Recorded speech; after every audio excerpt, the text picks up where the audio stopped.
Donc, le monitoring, c'est quoi?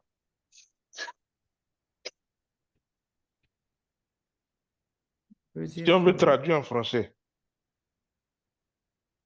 le monitoring, c'est une surveillance pour ma non, part. non, c'est pas surveillance. Mhm. Oui. Donc, quand tu partais à l'école, ton surveillant, là, c'était le moniteur. Surveiller. Le monitoring qu'on traduit en français, c'est quoi? C'est superviser. Pardon, superviser. Voilà. Maintenant, Ah, superviser, ça veut... c'est la supervision. Oui, superviser, ça veut dire quoi? Dans la supervision, il y a la surveillance, c'est vrai. C'est Mhm. superviser qui est le bon mot. Voilà. Maintenant, il y a la surveillance et puis il y a quoi? Il y a aussi le contrôle. Oui. Quoi encore? Je vois. Il y a aussi, peut-être, on peut parler aussi d'analyse Analyser quoi? pour voir la conformité.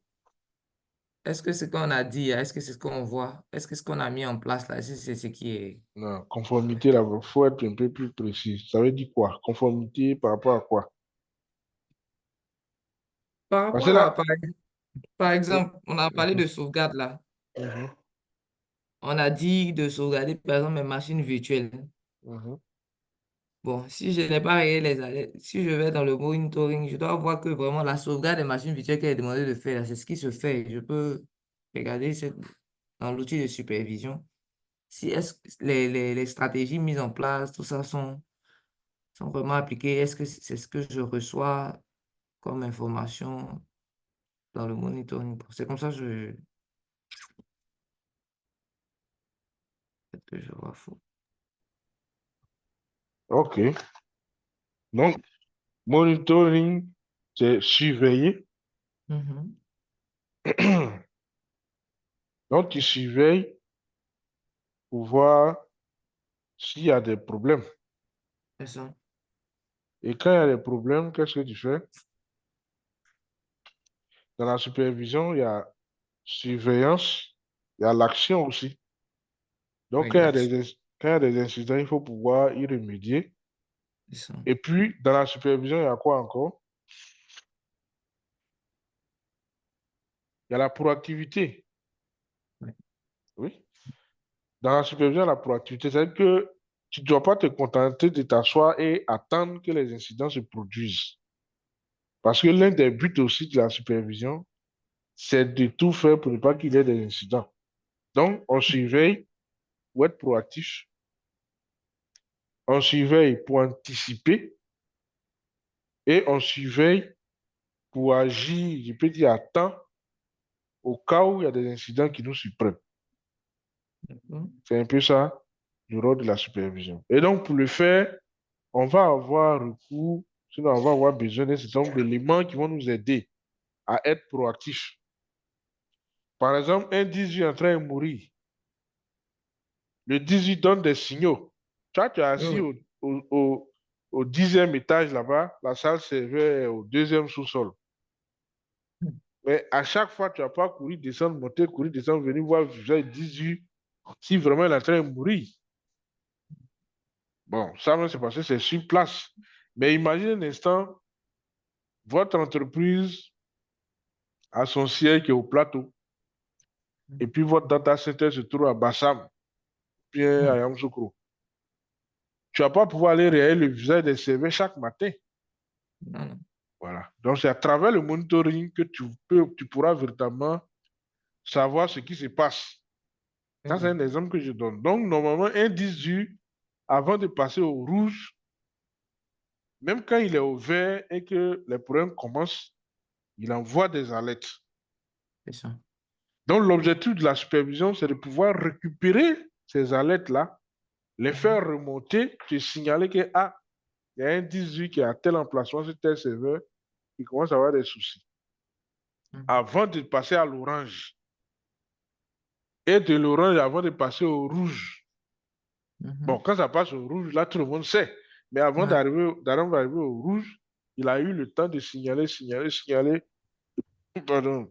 Donc, le rôle de la supervision, c'est ça. Donc, quand il signale, Tu dis, ah, il y a un 18 qui est en train de mourir. Est-ce que vous en avez en stock? Est-ce qu'il faut commander? Tant, tant, tant, tant. Donc, ça te permet d'anticiper. Mhm. Alors que si tu attends que ce soit au rouge, là, il ne fonctionne plus. C'est là que tu as dit, ah, on a un 18 qui est mort. Mhm. Tu vas faire papier pour achat. Ouais. Ils vont venir te poser des questions. Mais pourquoi? C'est comme ça. Les finances, non, vous avez dépassé votre budget. Bon, tu vas demander pardon, non, voilà. Donc, tout ça, c'est pour éviter tout ça qu'on fait la supervision, pour être proactif. Donc, tu anticipes. Et souvent, même là, ils disent, ah, mais vous avez choisi, vous êtes des sorciers. Comment tu as fait pour savoir que tu es en train avec ses gâteaux? Il ne faut jamais lui dire hein, qu'il y a qu'il y a quelque chose qui t'aide à voir. Sinon, il Mhm. dira, oh, c'est dans le travail, là, c'est rien. Donc, c'est ça. La supervision aussi te permet de créer des alertes. Par Mhm. exemple, tu dis que ta baie fait, par exemple, je dis n'importe quoi, hein, 10 Tera. Si on Mhm. atteint 5 Tera d'utilisation, que le système de supervision t'alerte pour dire, tu as atteint 50%, il faut commencer à t'apprêter à acheter d'autres 10 ou bien à acheter peut-être une extension pour la baie. Ou bien, on peut superviser, par exemple, le disque ou bien la partition C de tous nos serveurs. Vous savez très bien que quand le C est rempli, qu'est-ce qui se passe? Soit la machine ne démarre plus, Mhm. voilà. Ou bien si ça démarre et puis ça y est là, rien ne se passe. Aucun service ne marche. C'est ça. Donc, pour éviter qu'on arrive là, tu peux créer une alerte pour dire, bon, chaque fois que un disque dur ou bien un volume C atteint 80 ou bien 85%, que le système t'alerte pour que tu fasses un purge pour réduire, enfin, ou bien gagner encore de l'espace. C'est aussi ça le rôle de la supervision. C'est bon? Ou bien tu peux dire, bon, si, je dis n'importe quoi, hein, dès que notre liaison Internet Orange tombe, qui nous alerte. Parce que les utilisateurs, là, eux, ils sont connectés, hein, ils vont se rendre compte peut-être 30 secondes, bien 1 minute plus tard. Mais toi, dès que ça se produit net à la seconde, le système t'a déjà alerté. Donc, quand ils vont venir, ils disent non, il n'y a pas de connexion. Je dis oui, oui, oui, que nous-mêmes, on a en train de travailler dessus. Parce que pour un utilisateur, ce n'est pas normal que ce soit lui qui vienne t'informer sur la chose, je peux dire, sur ce dont tu travailles, en fait. Voilà. Tu es l'expert réseau, tu dois pouvoir anticiper. Et c'est très important. Donc, aujourd'hui, nous voyons le monitoring. Donc, bien entendu, on a un service aussi, comme on l'a vu pour la sauvegarde, bien la sécurité des données. On a un service qu'on appelle Azure Monitor qui permet de pouvoir superviser hein, tout ce qu'on a dans Azure. Voilà. Donc, il s'appelle Azure Monitor. C'est une solution qui est déjà implémentée, présente dans Azure. Nous, on va juste l'utiliser. Donc, Azure Monitor, qu'est-ce qu'il va faire? Azure Monitor va nous permettre, Azure Monitor va nous permettre de pouvoir collecter hein, toutes les données, je dis bien toutes les données provenant du fonctionnement des applications, du fonctionnement de l'infrastructure, du fonctionnement des plateformes Azure, des sources personnalisées, vraiment de tout ce qu'on utilise sur Azure. Lui, il va nous permettre de pouvoir récupérer les logs et les métriques venant de toutes ces sources-là et de les regrouper quelque part, qu'on va appeler la plateforme de données. Donc, ça sera comme notre data warehouse, si vous voulez, notre entrepôt de données. L'entrepôt contient tout type de données. Donc, on aura des métriques, on aura des logs, voilà. Et on va se baser maintenant sur ces données de notre data warehouse là pour pouvoir fonctionner. Et on peut les utiliser à pour plusieurs buts. Donc, le premier but,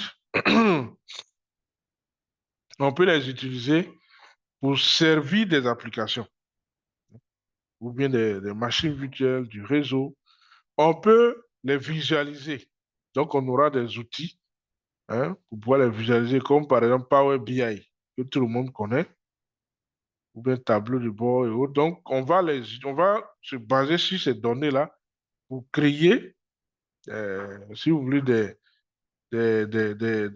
d'autres, bon, je ne dirais pas d'autres solutions, mais c'est les mêmes données sous forme de log et de métriques qu'on va rendre visibles à travers des graphes, voilà, des trucs bien jolis là, des courbes, tout ça. Ou bien on pourra aussi les analyser grâce à des outils, comme par exemple le Log Analytics de Azure. On va pouvoir répondre aux incidents, c'est-à-dire qu'à travers les logs et les métriques qui nous indiquent s'il y a des problèmes, on va pouvoir mener des actions pour pouvoir répondre à ces incidents grâce aux alertes et actions ou bien à la mise à l'échelle automatique, le scaling qu'on a vu.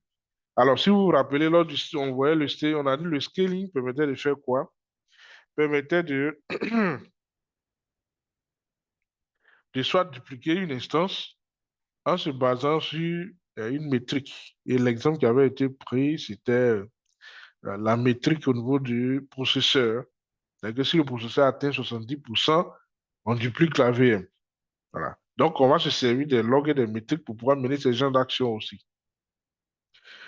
On peut aussi se servir des logs et des métriques pour pouvoir assurer l'amélioration continue, par exemple, de nos applications. Voilà. Par exemple, vous avez développé une application, des gens utilisent, et vous voulez développer ou bien améliorer certaines parties de votre solution. Bien entendu, vous pouvez vous assurer du feedback des utilisateurs. Ils vont vous dire, on souhaiterait avoir telle partie, ou bien telle partie ne fonctionne pas comme on veut, telle partie, ceci, ça génère des bugs. Mais souvent, ne vous fiez pas trop au, au dit des utilisateurs, parce que souvent, ce n'est pas cohérent, ou bien ça peut ne pas être vrai. Alors que les logs sur l'application vont vous dire exactement ce qui se passe sur l'application. Quels sont les modules les plus utilisés? Quelles sont les parties qui génèrent plus d'erreurs? Quelles sont les parties qui génèrent plus de bugs? Voilà. Qu'est-ce que beaucoup d'utilisateurs essaient de faire, mais n'y arrivent pas? Donc, tout ça, quand tu analyses les logs, ça te permet de voir quel est le comportement global des utilisateurs sur l'application. Qu'est-ce que tu peux faire pour améliorer, par exemple, leur expérience, hein, lors de l'utilisation de votre application? Donc, on peut aussi utiliser, sinon se baser sur les logs et les métriques pour faire tout ça. Ça peut aller. Donc, le monitoring, grâce à Azure Monitor, va nous permettre de faire beaucoup de choses. Beaucoup de choses. Carré, Aujourd'hui, est-ce que tu m'entends? oui, je t'entends maintenant. C'est qui? Oui, c'est Ghislain. Mais je Oui, t'ai vas-y. connecté, j'avais un problème de micro depuis là. OK. Ah, c'est maintenant que ça passe. Ah, J'ai, j'ai, sinon, je t'ai appelé jusqu'à j'ai- fatiguer, hein. ah, oh, moi, je suis depuis. Donc, ce que je voulais demander, Oui. voilà, parce que lors de la dernière séance, tu avais dit que aujourd'hui il y a l'IA. Bon, par rapport à Oui. la supervision et autres Mm. là, est-ce Mm. que l'IA ne nous donne pas déjà, déjà un avant-goût? Voilà, peut-être que il y a des conseils et puis peut-être que nous, après, on analyse et puis Ah on oui, voit. c'est-à-dire que dès que par Voilà, donc, exemple, je reçois une alerte, la par exemple. lettre, hein, Voilà, l'IA en même temps te fait un commentaire pour te faciliter la voilà, tâche. Bien voilà, pour me sûr, bien faciliter la sûr, tâche, et bien puis sûr, je bien mène sûr, l'analyse. bien sûr. Alors ici, c'est la solution Azure Monitor qu'on présente. Mais Mhm. dites-vous que c'est, comment on appelle ça? C'est une solution qui est en constant développement, hein. À tout moment, Azure développe des versions encore plus avancées, plus évoluées. Donc, ne soyez pas surpris, comme tu le dis là, un matin qu'on dise il y a une IA qui est intégrée à Azure Monitor. Voilà. Donc là, au lieu que toi-même, tu aies à aller lire les logs ou bien les métriques, voilà. Dès qu'une alerte se produit, l'IA va t'interpréter automatiquement des données. Voilà. Parce que souvent, le problème on a, c'est que quand tu prends les logs, tu dois chercher d'abord à comprendre ce que les logs là disent. Ensuite, avant d'aller Effectivement. chercher la solution.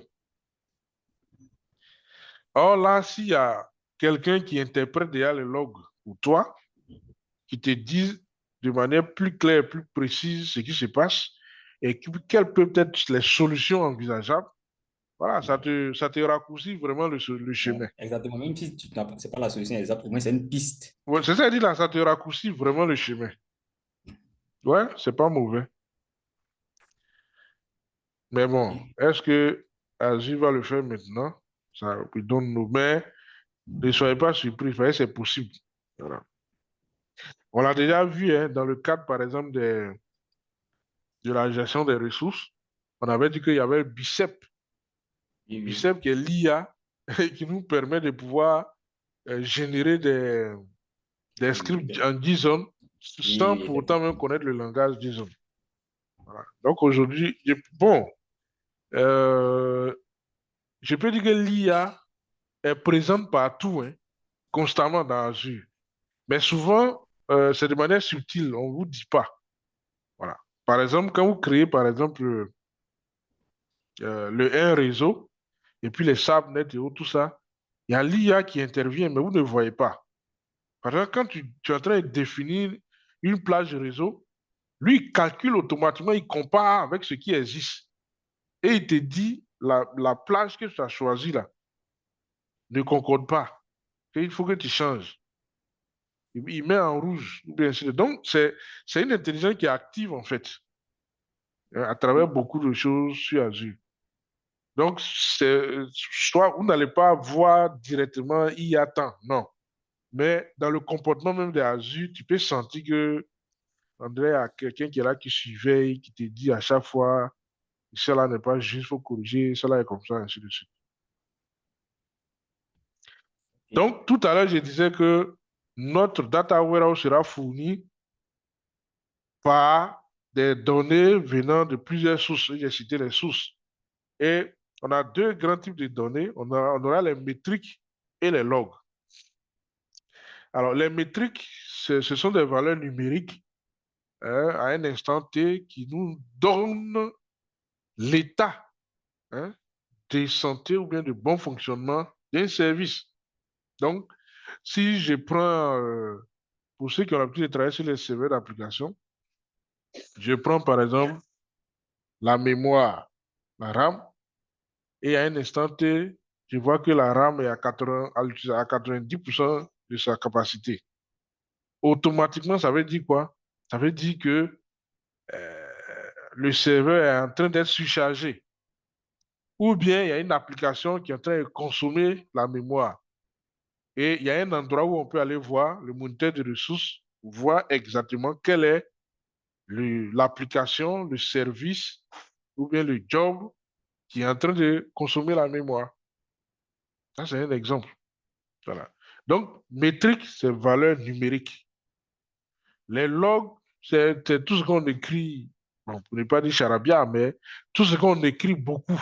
Par exemple, quand tu te logs, le système va dire euh, le compte utilisateur claver.conan s'est logué sur tel appareil de tel appareil à telle heure, la connexion a été un succès. Point. Quand j'ouvre un fichier, il écrit que tel utilisateur, tel compte a ouvert tel fichier. Si j'ai fait des modifications, donc tout ce qui se passe, même quand tu fais un clic droit, tu fermes, tu ouvres, tu te balades, tu vas en arrière, tu vas devant, tout ça, ça génère des logs. Mais bon, souvent, ça ne nous intéresse même pas d'aller voir les logs. C'est quand il y a un problème qu'on va voir les logs. Donc ici, ce qu'on veut nous montrer, c'est que n'attendons pas qu'il y ait des soucis avant d'avoir recours au log. C'est pourquoi Azure Monitor existe pour nous permettre de pouvoir voir les logs régulièrement sans attendre qu'il y ait des problèmes. C'est bon? Oui, Voilà. Et donc, parmi les logs, on a, comment je peux dire ça? Des données provenant, je l'ai déjà dit ici, des données provenant du fonctionnement des serveurs, des applications, ainsi de suite. Donc, on va se servir, par exemple, des logs pour pouvoir alimenter ou bien faire fonctionner le log analytics. On va voir ce que c'est. On va créer des alertes sur les logs.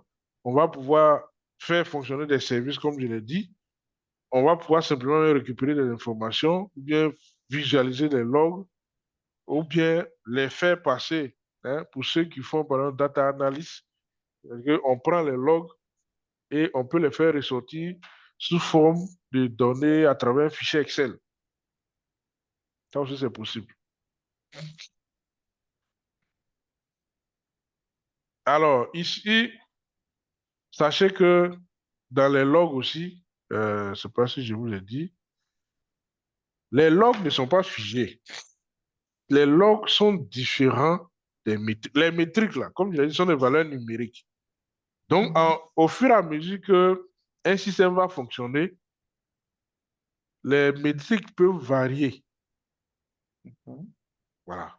Les métriques peuvent varier. Par exemple, à l'instant T, on peut être à 20% de la mémoire. Une minute après, on peut être à 50%. Mais en tout cas, ce sont des valeurs précises. Alors que les logs, non seulement ne sont pas des valeurs précises, ça c'est un, mais les logs seront fonction de ce que vous voulez. Je m'explique encore. C'est-à-dire, si dans la configuration des logs, vous dites que vous voulez avoir, par exemple,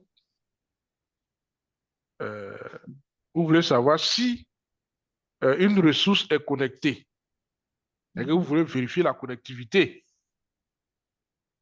Mais dans les logs, vous verrez seulement que connectivité. Mais est-ce que si une ressource, c'est la connectivité seulement qu'on peut voir? Non. Je ne sais pas si vous me suivez. Donc, si on prend par exemple un équipement ou bien une VM et autres, pour savoir la connectivité, derrière, qu'est-ce que le système va faire? Le système va faire un ping. c'est ça. Voilà. Donc, chaque fois que le ping ne passe pas, il envoie un message pour dire, ah, telle ressource n'est plus connectée ou bien n'est plus joignable. C'est tout ce qu'il te dit. Maintenant, à toi de savoir que le test de connectivité, c'est ping, donc ça veut dire que le ping ne passe pas. Vous voyez que le log va te dire que la ressource n'est pas joignable. C'est ça. Si, par exemple, tu dis non, tu veux savoir, par exemple, tous les services automatiques, tu veux savoir quand un service automatique s'arrête, tu veux que le système t'alerte. Le système va t'alerter pour dire tel service automatique est arrêté. Mais ça ne veut pas dire forcément qu'il y a un problème aussi. Parce qu'un service automatique, ça veut dire que il va se mettre en marche lorsque le système a besoin de lui pour fonctionner. C'est différent des services que vous-même devez démarrer manuellement. Donc, c'est pour vous dire que les logs, là, c'est selon ce que tu as prévu que tu reçois. Vous me suivez?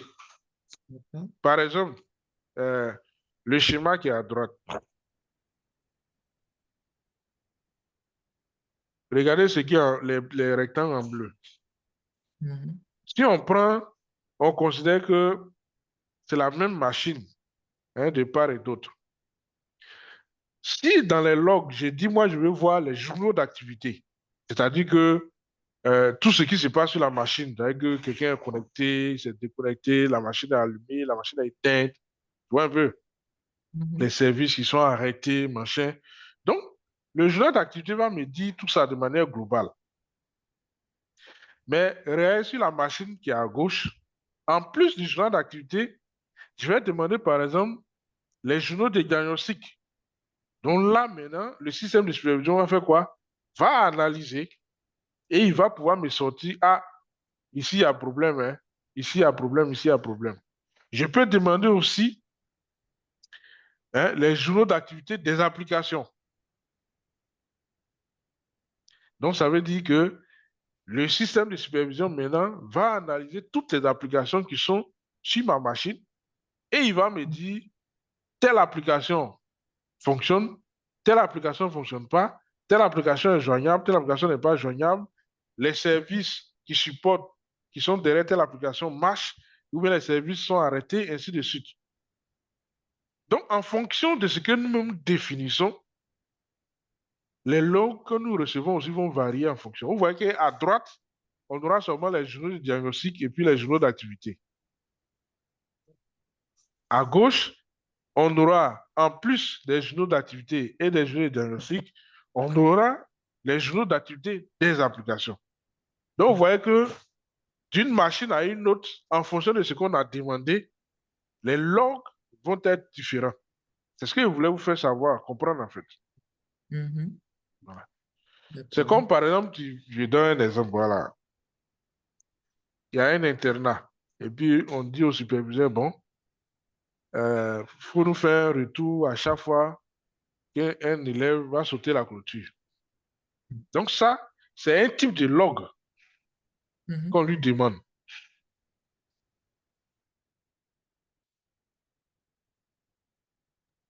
C'est un type de log. Donc, le gardien est là. Si un élève a sauté la clôture, il envoie l'information à tel élève a sauté la clôture. C'est ce qu'on lui a demandé. Mhm. Donc ça, c'est un type d'information qu'on lui a demandé. On peut lui demander, bon, si quelqu'un saute la clôture, tu signales. Si à partir de 22 heures, les lumières sont allumées, tu signales. À partir de telle heure, si tu vois quelqu'un circuler dans la cour, tu signales. Vous voyez que si on s'était limité seulement à celui qui saute la clôture, donc il est là. Même s'ils sont dans les chambres, les lumières sont allumées, ça crie. Bon, on lui a pas dit de surveiller ça. Mhm. Donc même s'il voit, qu'est-ce qu'il fait? Il ne va pas te dire que les élèves laissent les lumières allumées. Peut-être que c'est de Oui. bonne foi, il va dire, bon, éteignez. Mais tu ne lui as pas demandé ça. C'est la même chose comme les logs, en fait. Tu lui dis, dis-moi, quand un élève saute la clôture, il te dit, dis-moi, quand les lumières restent allumées après 22 heures, il va te dire. Mais si tu demandes seulement à surveiller la clôture, il va surveiller seulement la clôture. C'est ce que je veux faire comprendre, en fait. Donc, les D'accord. logs sont différents des métriques. Les métriques, eux, c'est les valeurs numériques. Voilà. Et ces valeurs-là vont varier constamment dans le temps. Donc, à un instant T, quand tu veux voir, tu sauras la valeur numérique. Alors que le log, c'est ce que tu auras paramétré là que tu reçois. D'accord. C'est bon, non? Oui, oui. C'est comme, je donne toujours un autre exemple. Quand tu vas à l'hôpital et puis on prend ton sang. Mais ton sang, là, on peut faire beaucoup de choses avec. Mhm. Mais pourquoi ils vont juste te donner un résultat par rapport à quelque chose? C'est Parce que ça. c'est ce que tu auras demandé. Tu dis non, test de palu. Et on prend ton sang, on fait test de palu, on te donne. Alors qu'avec le même sang, on pouvait faire test de quoi? On peut faire test de quoi encore? VIH. On peut faire VIH. VIH. On peut faire test de quoi encore? On peut tester si les reins Hépatite. sont bons. Oui, On peut hépatite. tester si tu Ah. as... Oui, on peut tester plein, plein, plein, plein, plein. On peut faire même... Comment on appelle ce qu'on peut faire pour savoir si c'est ton parent ou bien c'est pas ton parent, là. Test de paternité, tout. On peut faire plein de trucs. On peut même retirer tes cellules, même pour aller faire de la multiplication quelque part là-bas. On peut faire beaucoup de choses avec ton sang. On peut savoir même ton groupe sanguin, tout ça. Ça, c'est un exemple typique, comme les logs. Donc, si on a demandé tout ça, on va prendre ton sang et puis on va faire tout ça pour te donner. Mais si tu vas, tu dis non, le médecin dit, bon, faites, comment on appelle, test de palu, voici la palu. On va faire, on dit, bon, il a palu, bien, il n'a pas palu, et puis ça s'arrête là. C'est comme ça les logs fonctionnent. Donc, ils D'accord. vont te fournir les informations en fonction de ce que tu auras demandé. Voilà. C'est bon? Oui, oui. OK. Donc, les logs, tels que je viens de décrire, c'est-à-dire que quand tu prends une ressource, les logs peuvent être beaucoup, vraiment beaucoup. Parce que simplement le journal d'activité, même là, c'est déjà beaucoup. Mhm. Voilà. Ta machine passe en veille, ça génère des logs. Tu viens de loguer, ça génère des logs. Tu ouvres une fenêtre, ça génère des logs. Tu fermes la fenêtre, ça génère des logs. Tu es en train de faire une configuration, ça génère des logs. Donc, tout ça génère des logs. Donc, pour ne pas être perdu dans toute cette, je peux dire, on a la possibilité hein, de soit filtrer. Hein, on peut filtrer les logs et voir ce qu'on a envie de voir. Comme il y a beaucoup d'informations, on peut juste dire, bon, moi, je veux voir les logs liés à telle machine, ou bien les logs liés à tel service, ou bien les logs depuis telle heure, les logs de tel jour. Je veux voir tel type de log. Je veux voir seulement les erreurs. Je veux voir seulement les alertes. Je veux voir seulement les informations. Donc, tu peux faire de la recherche, voir filtrer les logs si tu n'as pas envie de tout parcourir. Mhm. Voilà.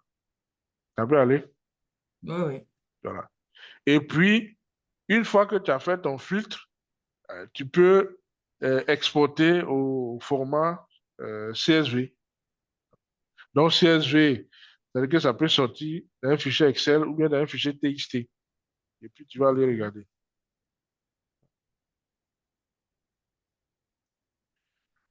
C'est bon? Oui, oui. Donc, tout à l'heure, on disait par exemple que la supervision permet d'anticiper. Oui, oui. Mais tu anticipes là, c'est même chose comme la vie humaine. Hein. Oui, c'est vrai, la vie humaine.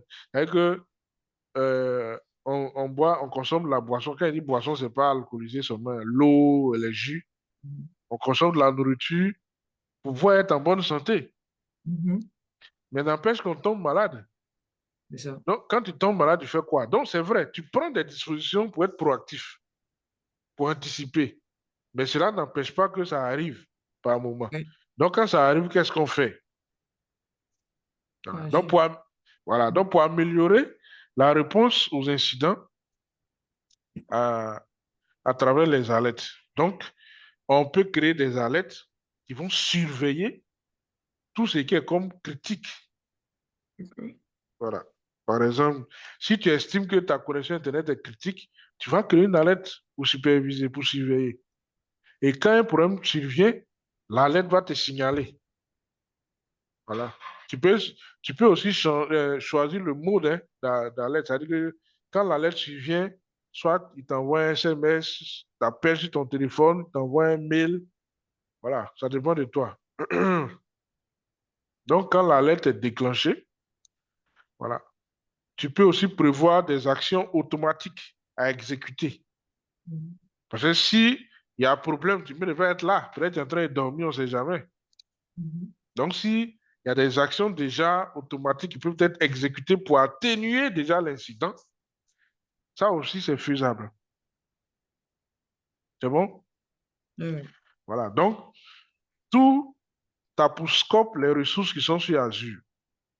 Parce que ce sont les ressources qui sont sur Azure qui vont générer les logs et les métriques, comme je l'ai dit tout à l'heure. Donc, on peut créer des règles d'alerte basant, Mhm. se basant sur ces ressources. Et une fois, ben, dans la lettre, il y a des conditions ou bien une condition. Tu peux dire, par exemple, si le processeur atteint 70%, la lettre là n'a qu'à faire ça, n'a qu'à t'informer ou bien n'a qu'à envoyer un message sur votre écran de supervision en rouge. Ça, c'est quand la lettre est déclenchée. Maintenant, quand une fois qu'il t'a informé là, qu'est-ce qu'on fait? Est-ce que c'est une action manuelle qui doit être exécutée pour gérer l'incident ou bien il y a une action automatique qui est prévue? Donc, voici les 4 étapes. Donc, on va créer des règles d'alerte. Voilà. Donc, les règles là, comme je l'ai dit, auront pour scope nos ressources qu'on veut surveiller. Et puis, on va dire qu'est-ce que on surveille sur la ressource. Sur une ressource, il y a beaucoup de choses. Et puis, quelles sont les conditions pour que l'alerte se déclenche? Mhm. Oui, si tout à l'heure, j'ai pris l'exemple, par exemple, d'une connexion de notre liaison Internet. Donc, la ressource ici, c'est la liaison Internet, Orange. Et qu'est-ce qu'on veut surveiller? Hein? C'est que c'est l'état de connexion et de déconnexion. Mhm. Maintenant, une fois que ça se déconnecte, comment le système doit nous avertir qu'il y a un problème? Donc, ça peut être soit par mail, par SMS, ainsi de suite. Maintenant, Ok. quelle est l'action qu'on doit mener? Est-ce que c'est une action manuelle? Est-ce que c'est une action automatique? Bon, ça dépend de nous. C'est bon? Voilà. Donc, on crée des règles et puis on attend que les conditions soient vérifiées pour que la lettre soit, comment je vais dire, euh, nous signale plutôt ce qui se passe. Voilà. Donc, pour créer les règles, c'est pas aussi compliqué. Voilà. Normalement, vous devez voir ça dans le lab, mais c'est pas grave. Et puis, le type de notification dont je vous parlais, ça peut être par mail, message, SMS, push ou bien vocal. Bon, vocal, là, ça veut dire que tu as déjà enregistré hein, quelque part. Mhm. Et puis lui, il va prendre. Mais oui, euh, c'est comme un fichier, par exemple, MP, comment vous appelez ça? MP4, non? Quelque chose comme ça. MP3. Et MP3, MP4, et puis lui, il va jouer. Voilà. Je vais dire, alerte, alerte, ceci n'est pas un exercice, ceci n'est pas un exercice. Oui, donc chaque fois que la condition est vérifiée, ben là, ça veut dire que tu dois avoir des haut-parleurs. Hein. Et puis là, C'est c'est ça, alerte, dans alerte. l'entreprise. Voilà, alerte, alerte, ceci n'est pas un exercice, c'est un exemple. Si c'est push, ça veut dire que tu dois être constamment assis devant ton écran. Les push là, Mhm. c'est sous forme de flash. Ça sort sur ton écran. Normalement, le TTL, c'est 2 minutes. Donc, ça sort, ça flash. Alerte, alerte, alerte, alerte, avec l'information dedans. Bon. SMS, ça veut dire que tu n'es pas en place constamment, donc tu as ton téléphone avec toi. Il ne faut pas quitter ton bureau. Ben, il y a des gars qui sont comme ça. Hein. Ils sont pas assis devant l'ordinateur. Ils se sont déplacés et puis leur téléphone aussi est resté sur leur bureau. Donc, du coup, on envoie push, il n'y a pas de réponse. On appelle sur son téléphone aussi, ça ne répond pas. Or, il n'est pas là. Ou bien on te l'envoie par email. Donc, tu choisis l'une des solutions de notification. D'accord. Voilà. Ça peut aller. Selon ton expérience, c'est quoi qui est la meilleure? Non, ah, bon, si vous avez, euh, comment je peux dire, genre, une équipe de supervision, Mhm. non, on peut combiner tout, hein. On peut combiner. Donc, si vous avez une équipe de supervision, vous pouvez utiliser le push et puis l'email. Là, au moins, on sait que ça sort sur l'écran. Mais SMS, là, le gars va te dire qu'il n'a pas vu SMS sur son téléphone. Tu as dit quoi? C'est pas évident. Ah, voilà. Alors que par email, là, il y a au moins une trace. Mhm. Il va voir après. Le push, là, s'il y a quelqu'un qui est constamment là, il va voir la lettre sortir sur l'écran. Donc, par expérience, il y a l'email et puis le push. Et nos SMS, là, c'est dans d'autres domaines où les gars sont beaucoup sur le terrain, mais ils ont au moins leur appareil sur eux. Mhm. Voilà. Maintenant, en termes d'action automatique, qu'est-ce qu'il faut faire? Alors, on peut prévoir ce qu'on appelle les runbook automation. Alors ça, je souhaiterais que vous cherchiez au moins pour savoir ce que c'est. D'accord. Les Azure Functions, tout ça c'est défini. Si vous avez lu le cours sur, on appelle ça Learn, là, tout ça est défini dedans. L'ITSM, bon, vous devez connaître ça au moins. Logic App, hein?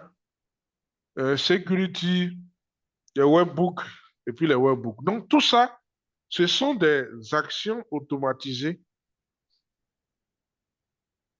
qui peuvent être exécutées. Bon, je prends l'exemple, je prends un dedans, par exemple l'ITSM. L'ITSM, c'est un service ou bien une solution qui permet de, de gérer les demandes et les incidents dans un système d'information. Donc, par exemple, les utilisateurs vont se connecter pour signaler un incident quand ils ont un problème, ou bien ils vont se connecter pour, par exemple, faire une demande de modification de configuration. Voilà.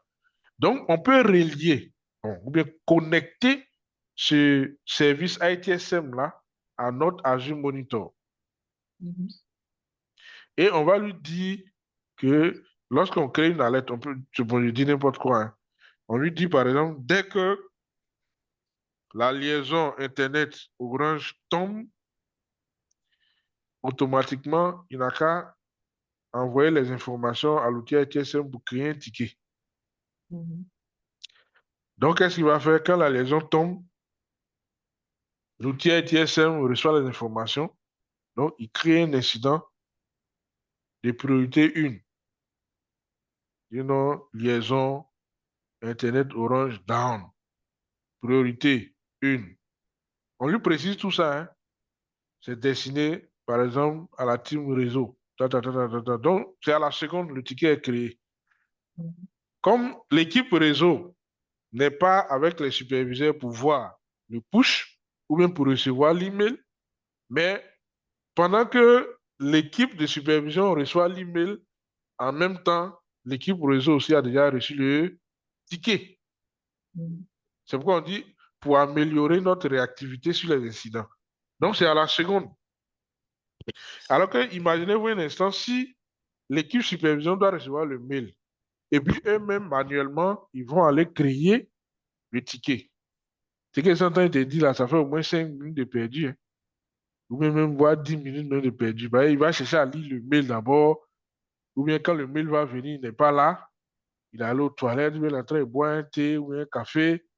Bon, quand il va venir, et puis il va, hey, ah, il y a eu une alerte, hein. Pendant ce temps, les gars de l'équipe réseau sont occupés à autre chose. Donc, tout ça permet d'améliorer la réactivité. C'est très important. Maintenant, le log analytics, c'est quoi? Jusque-là, on parle d'Azure Monitor, qui est notre service de monitoring. Le log analytics, c'est lui qui va permettre de collecter. Au début, rappelez-vous, je vous ai dit que Azure Monitor a en son sein une data warehouse qui va recevoir, hein, les logs et les métriques du fonctionnement de nos ressources, de nos applications et autres. Et ces logs et ces métriques-là vont être utilisés pour être soit visualisés ou servir à l'amélioration continue des applications, ainsi de suite. Donc, le log analytics, en réalité, à travers Azure Monitor, c'est lui qui va collecter, analyser les données, les métriques, les logs et tout qu'on reçoit dans vos environnements locaux et cloud. Donc, si, vous voyez là, il y a quelque chose qui vient de s'ajouter, si vous avez remarqué, si vous avez votre infra, une partie est sur le cloud et une partie sur on-prem, vous pouvez utiliser le log analytics également pour collecter les données.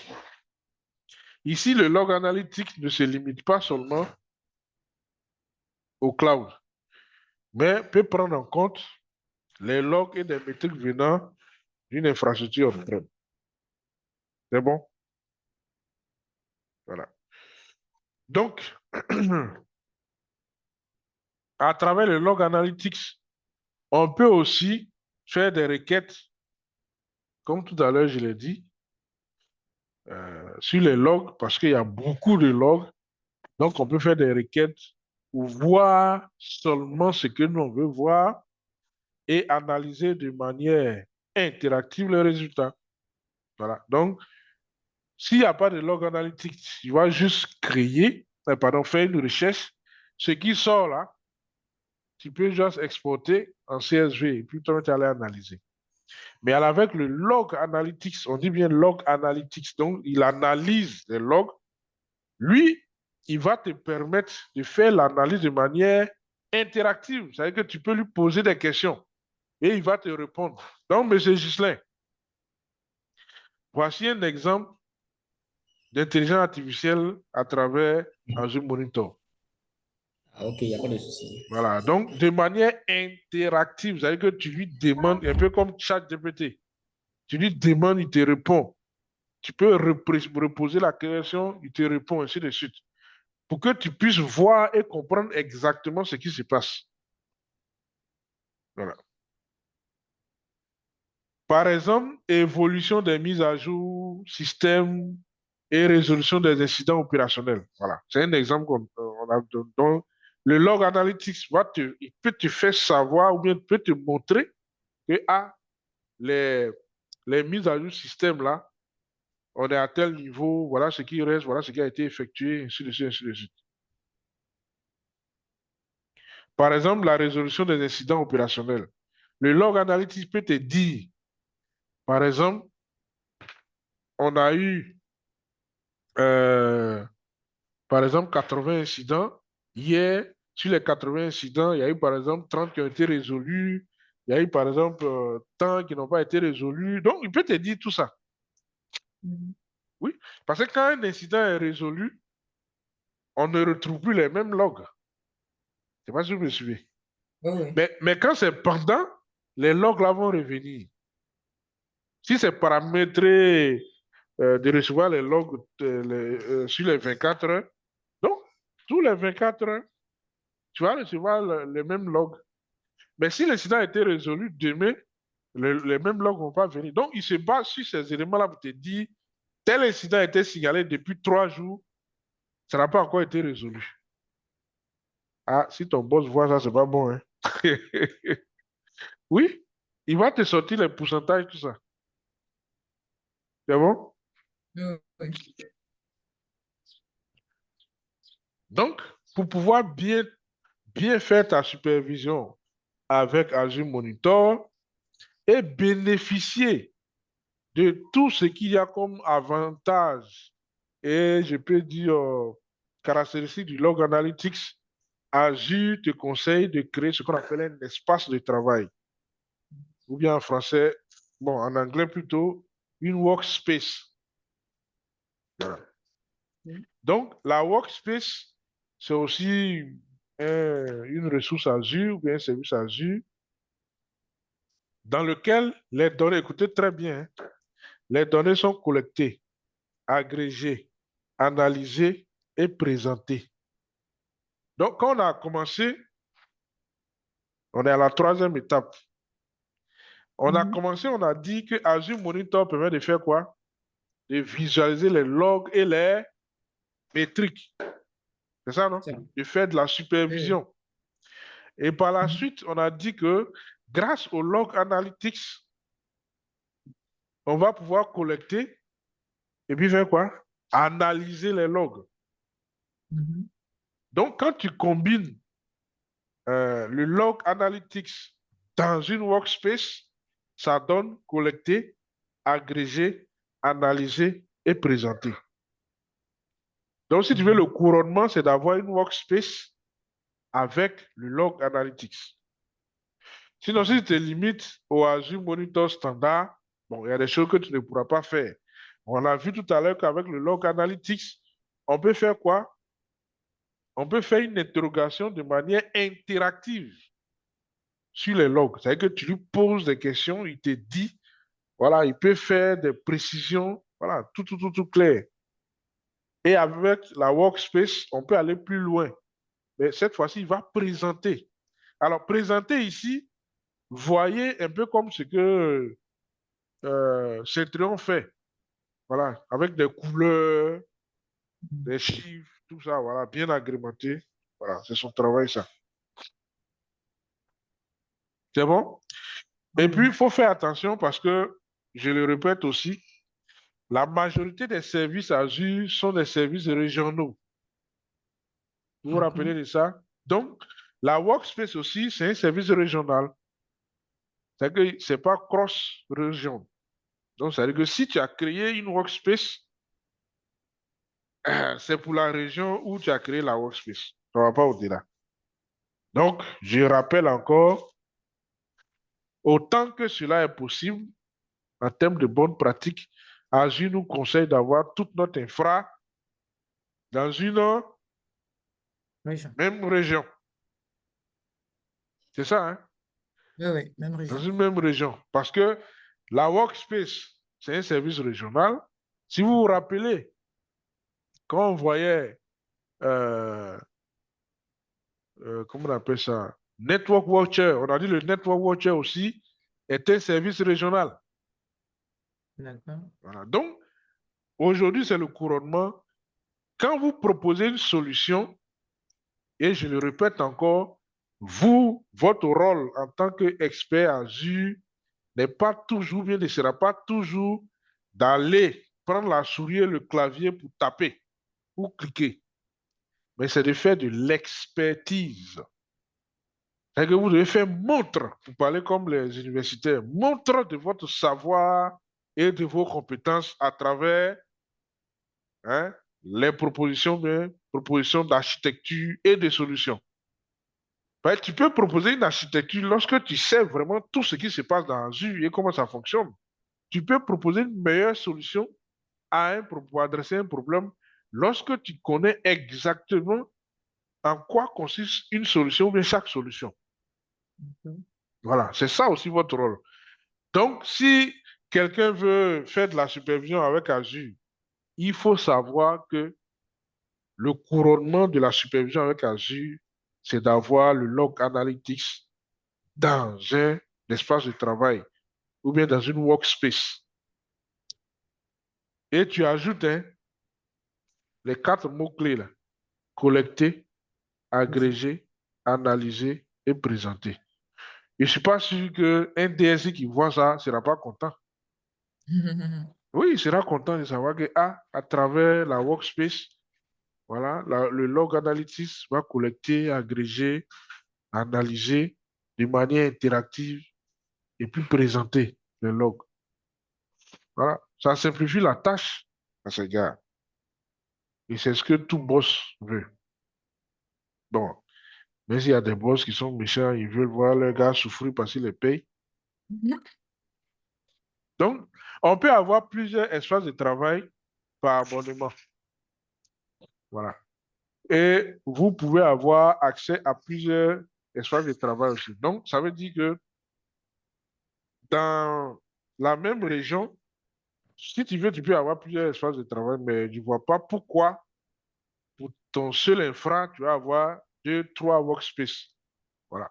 Mieux vaut avoir une seule workspace pour la région où se trouve, hein, ton infra. D'accord. Voilà. Maintenant, si tes données sont cross-région, c'est-à-dire que tu as une partie en Afrique du Sud, une partie aux États-Unis, une partie au Japon, là, tu seras obligé de créer une workspace par Région. région. Voilà. C'est bon? Oui, oui. OK. Donc, comme je l'ai dit tout à l'heure, on peut interroger le log analytics. Voilà. Donc, pour ceux qui maîtrisent bien le langage SQL, l'interrogation de log analytics enfin, ressemble un peu aux requêtes SQL. Maintenant, si tu n'es pas fort en SQL, tu peux passer par l'environnement graphique où tu vas voir les requêtes, tu choisis la catégorie. Si c'est pour voir des informations sur les applications, voilà. Donc tu fais exécuter, il va te sortir euh, les informations. Récupérer, consolider des données dans le dépôt, enregistrer ou exécuter automatiquement des recherches. Donc, si, par exemple, Ange, toi, chaque matin, tu viens pour voir l'état de tes serveurs. Donc, au lieu de te connecter à chaque VM pour voir, ou bien aller dans la partie Virtual Machines pour voir si toutes les VM fonctionnent, tu peux créer tu peux créer ici une requête, hein, qui va checker l'état de chaque VM. Donc, chaque matin, quand tu viens, tu n'as qu'à relancer la même requête. Je ne sais pas si tu vois. Oui, oui. Voilà. Chaque matin, quand tu arrives, ça fait partie de tes tâches. Dès que tu es connecté, tu lances la requête check, check VM status. Donc, il check et puis tu envoies le résultat, tu regardes. Tu vas voir toutes les VM qui sont en bon état, qui fonctionnent, toutes les VM qui ont des soucis. Et puis voilà, tu t'envoies. Voilà. Et tu peux même exporter aussi, hein, les résultats de ces requêtes-là en Power BI ou en Excel. D'accord.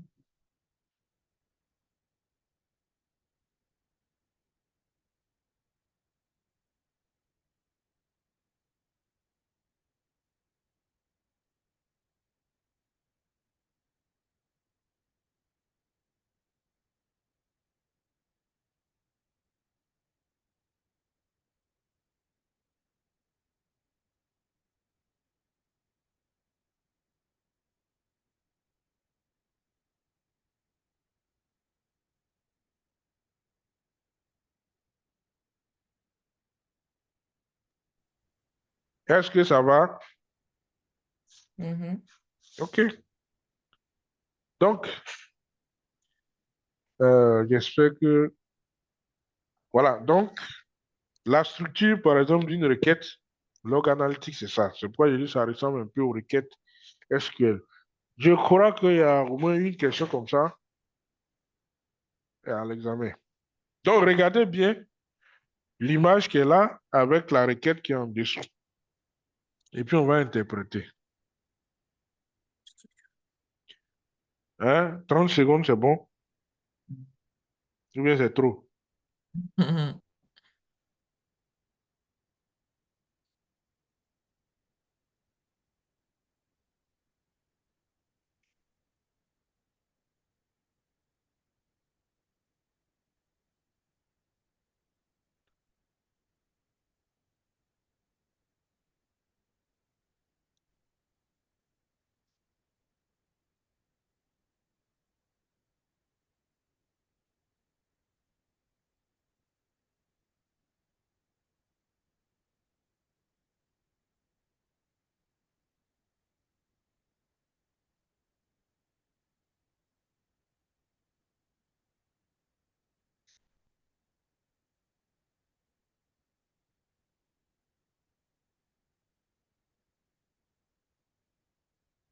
C'est bon?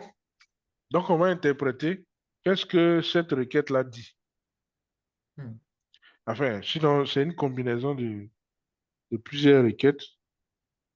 Qu'est-ce que ça dit? Event where, event level name égale error. Where time generated supérieur à Une fois. 1 days ago. Summarize error count. Count by computer. Top 10 by error count décroissant. Bon, j'ai mélangé français pour que vous compreniez mieux. Donc, ça veut dire quoi?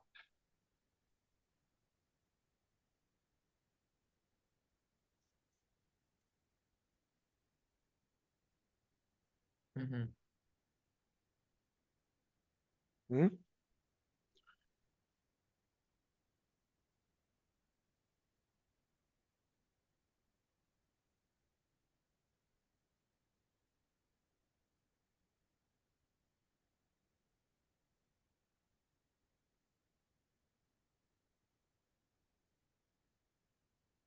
Oui, je t'écoute, hein.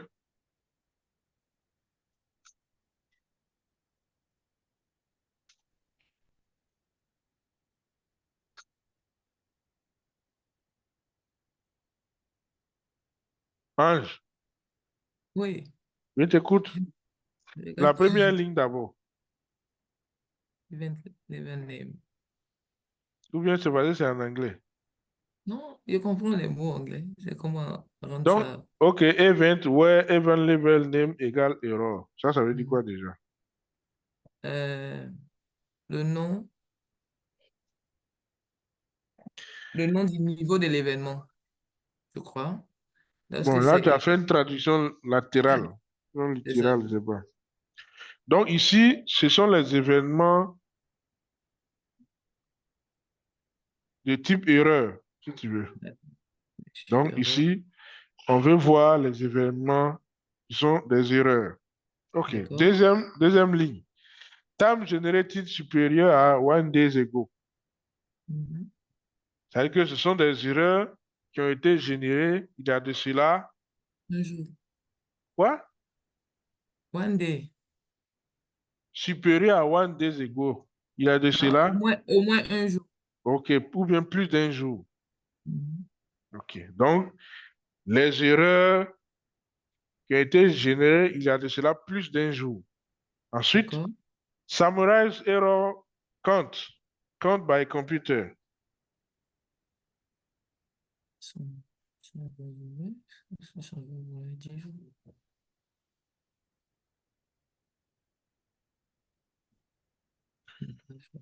C'est-à-dire, il doit classer Mhm. les erreurs par ordinateur.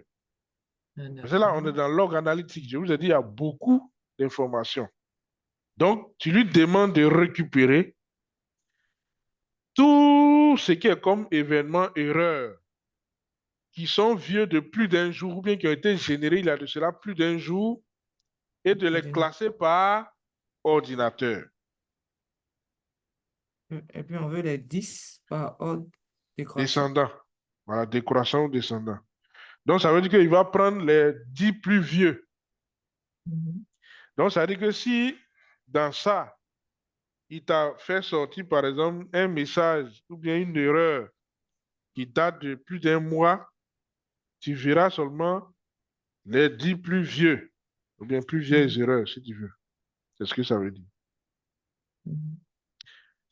Est-ce que c'est bon? Donc là, c'est une requête qui permet de faire ressortir les 10 plus vieilles erreurs pour chaque machine. Hein? C'est bon? Les 10 plus vieilles erreurs qui sont, enfin, qui ont été générées il y a déjà plus d'un jour. Mhm. Voilà. Et il va faire sortir, on dit les top 10, donc les 10 premières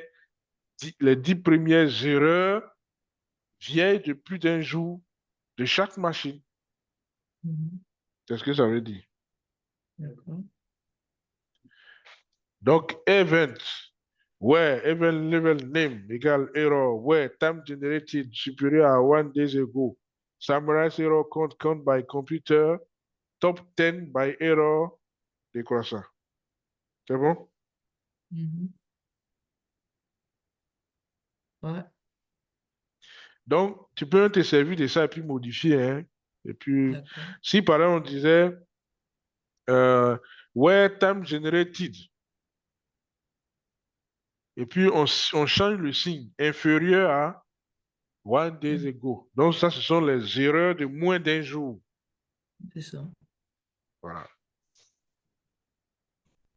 Si par exemple on dit count by computer, et puis au lieu de top, on met quoi? Les 10 dernières, on va mettre quoi? À la place de top, en anglais, ça sera quoi? Euh, on dit bas quoi. Down. Oui? Non, mais pas donne. Le top, c'est en haut, et en bas, c'est... En bas. Oui, quand tu fais un classement, les tops, Oui. c'est les premiers, et en bas, c'est quoi? C'est tail. Comment? On dit tail en anglais. Tel. Oui, Ça veut dire qu'on T-E-A-L. il n'y a pas E, La T- c'est A-I. T-A-I-L. Je pense bien, si je ne me Ah. trompe pas. Est-ce que j'ai déjà rencontré ce mot dans mes trucs là? Je regarde un peu dans les logs des équipements. D'accord. Je crois qu'il y allait avoir down and below, quelque chose comme ça. D'accord. Tel. Bon, dans certains, je peux dire, dans certains contextes, on pourrait utiliser peut-être down, mais C'est pas le mot approprié. Si tu utilises down, ça veut dire que à la place de top, on allait avoir up. Hmm. Et below, là. Ça, j'ai déjà vu. Below, c'est suivant. C'est-à-dire que tout juste en bas. C'est Mais suivant, tout. en fait. D'accord, ok. Ok, tel que, d'accord. Ok, en bas. D'accord, c'est bien noté. Donc, on aura un lab avec 6 tâches. Hmm. Donc, vous allez utiliser encore un modèle, bien sûr en JSON, pour créer l'infrastructure, créer une alerte, configurer des notifications et des groupes d'action, déclencher une alerte et confirmer son fonctionnement, configurer une règle d'alerte, utiliser des requêtes régionaux d'analyse Azure. Voilà. Monsieur Kone, j'espère qu'il est avec nous toujours, hein. Allô?